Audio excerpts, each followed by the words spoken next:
Okay, all right. On to part two about Henry David Thoreau.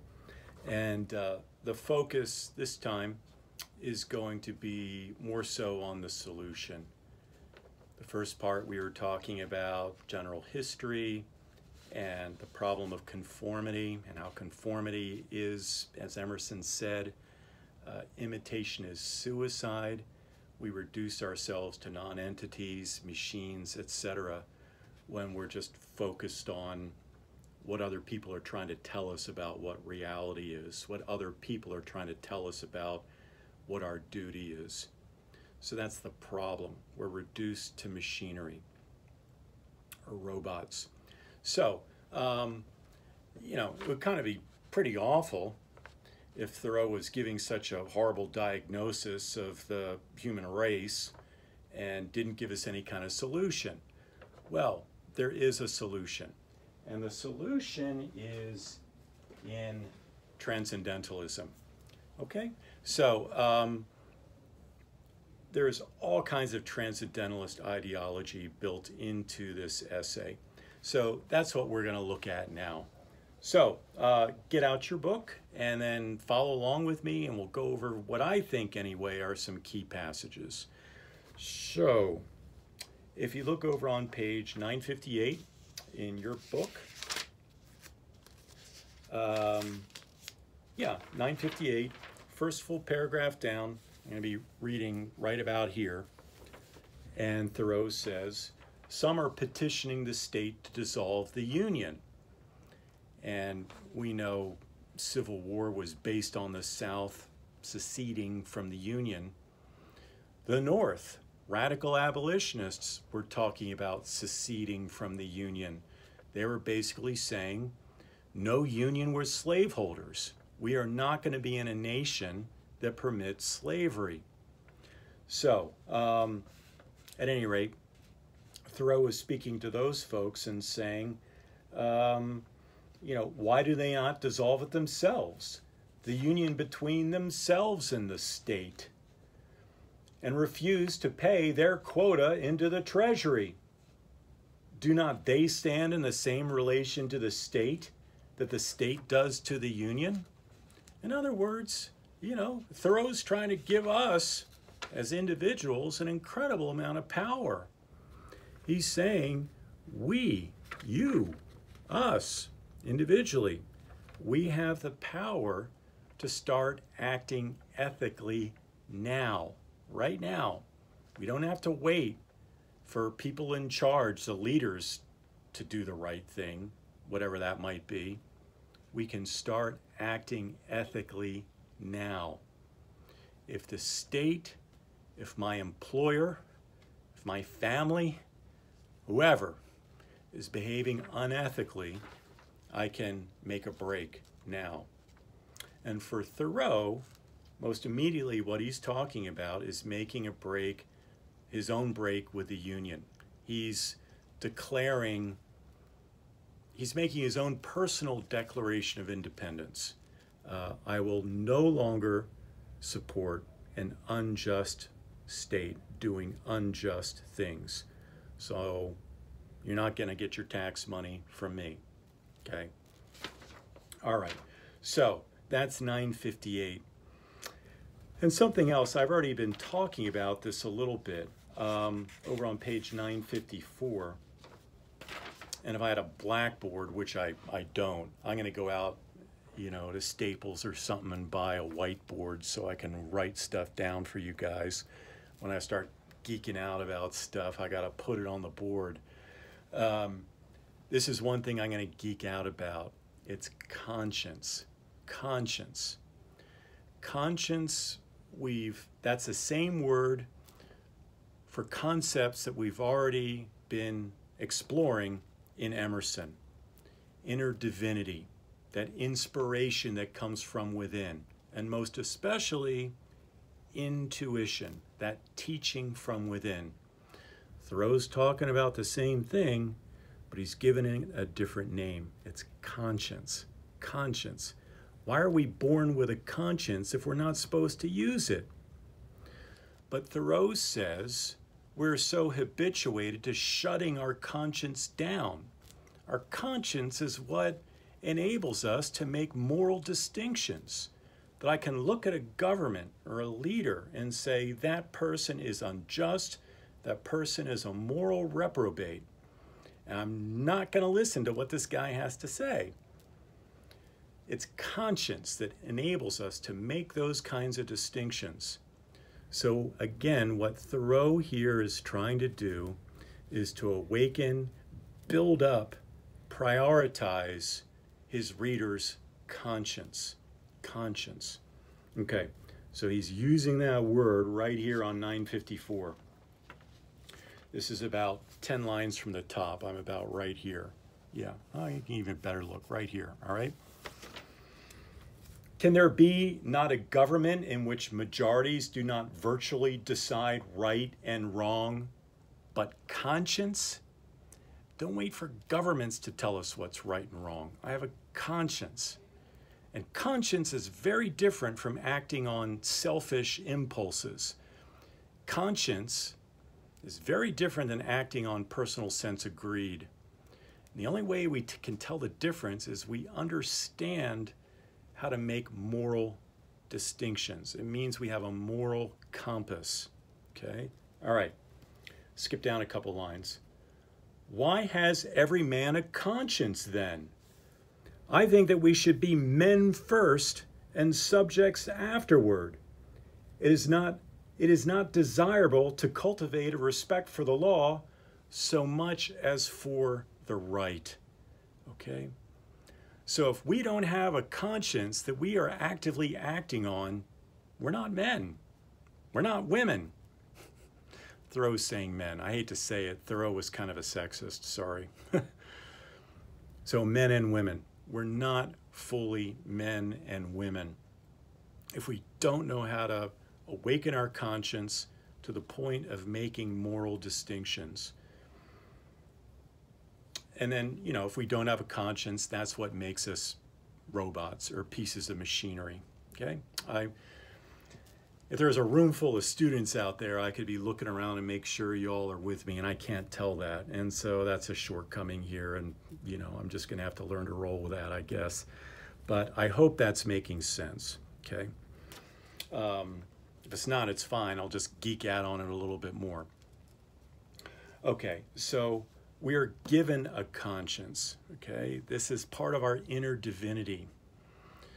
Conscience, God gives us a conscience, in so many words, Thoreau was saying. Not because we're supposed to ignore it, but we're supposed to cultivate it and use it, okay? That's a part of living good, substantial lives if we have and actively use a conscience. Okay. Okay, and then, so that's one, conscience, and you need to know it, all right? Over on 963, okay, here's another really important, really vocabulary word. I mean, it's a concept we've been talking about, but he's using a different term here. It's higher laws, higher laws. This is on 963, okay, I'm right at the top here, 963. And Thoreau says, I was not born to be forced. I will breathe after my own fashion. My own fashion that's dictated not by selfishness, not by greed, but by conscience. Let us see who is the strongest. What force has a multitude? They only can force me who obey a higher law than I. They force me to become like themselves. Phone's ringing, we'll ignore that. You guys are more important to me than the telephone, all right? So he's talking about a higher law. Thoreau is interested in obeying higher laws, all right? I think we talked about this in class, that Thoreau's saying, don't look to the Constitution. Constitution this time had slavery written into it. It didn't get written out until the amendments that got passed after the Civil War. 15, 16, and 17, I believe, or the amendment numbers that abolished slavery. But before that, in Thoreau's time, Constitution guaranteed people the right to own other human beings. Thoreau is saying, you crazy? You know, the Constitution, I can't fully trust that Constitution. So I'm going to trust a higher law. There's a law that's higher than the Constitution. And that's a law that I can access through inner divinity, also known as conscience. So this is a really, really important concept here for Thoreau. And this is why, again, I'm geeking out on it. You have to know it. Thoreau was trying to point his readers to higher laws, laws higher than Constitution or American federal law.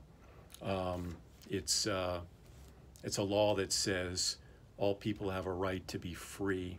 People don't have a right to own slaves and wage unjust war against other nations like Mexico. Okay, so higher laws. Okay, so another thing is, if you look over on page 959, skipping all over the place here, I know. If you want to flip over to 959 here for me, with me. Yeah, 959, I'm towards the top of the page here.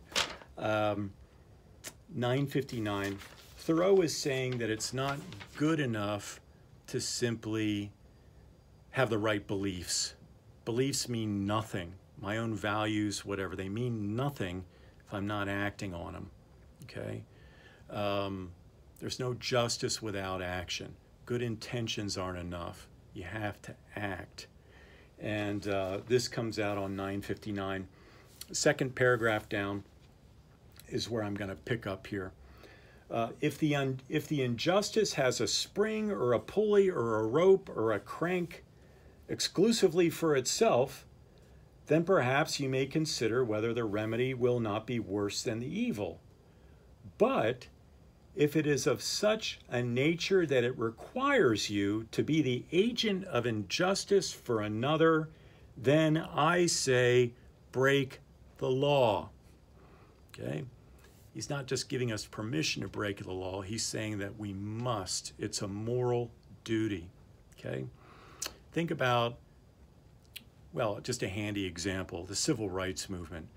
Think about those people, those lunch counter sit-ins, the freedom riders riding on buses in an integrated fashion, knowing they're going to get arrested, beaten, everything else. But they're like, I don't care. Come what may, this is unjust, and I'm going to stand up against it. Okay? Those are people who lived out this fundamental belief. Believing in what is right is not enough. We have to act. Okay. If it requires you, if any such law requires you to be the agent of injustice to another, then I say, break the law. Let your life be a counterfiction to stop the machine. What I have to do is to see, at any rate, that I do not lend myself to the wrong which I condemn. But here's this machinery metaphor again. And remember, just as a quick side note here, Thoreau was a romantic. And so he was very much against elements of the Enlightenment. The Enlightenment contributed to the creation of machinery, factories, and all that stuff. Thoreau, like a good romantic, is saying enough. We've had enough machinery. Machinery destroys lives. So he's talking about the unjust system of government using the metaphor of machinery, saying we've got to stop this mad machine. And so he's saying, let your very life be a counterfriction to stop that machine. And you can think about, again, the civil rights activists literally using their bodies, standing right in the way of, just sitting down at lunch counters and just waiting for beatings to come. And eventually, the people who were invoking such hatred and racism just had to stop, because whatever they threw at them, it wasn't going to work. They literally used their lives to stop the machinery of racial hatred, racial segregation. But most immediately, what Thoreau was talking about was the Mexican-American War and slavery. And it was against the law, for example, for people in the North to help escaping slaves. Well, guess what? This shouldn't come as any kind of surprise. Thoreau and his entire family, they were a stop on the Underground Railroad. They harbored fugitive slaves and helped them escape. So yeah, they were using their entire family, their household, everything. They were using as a counter-friction to stop the machinery of slavery.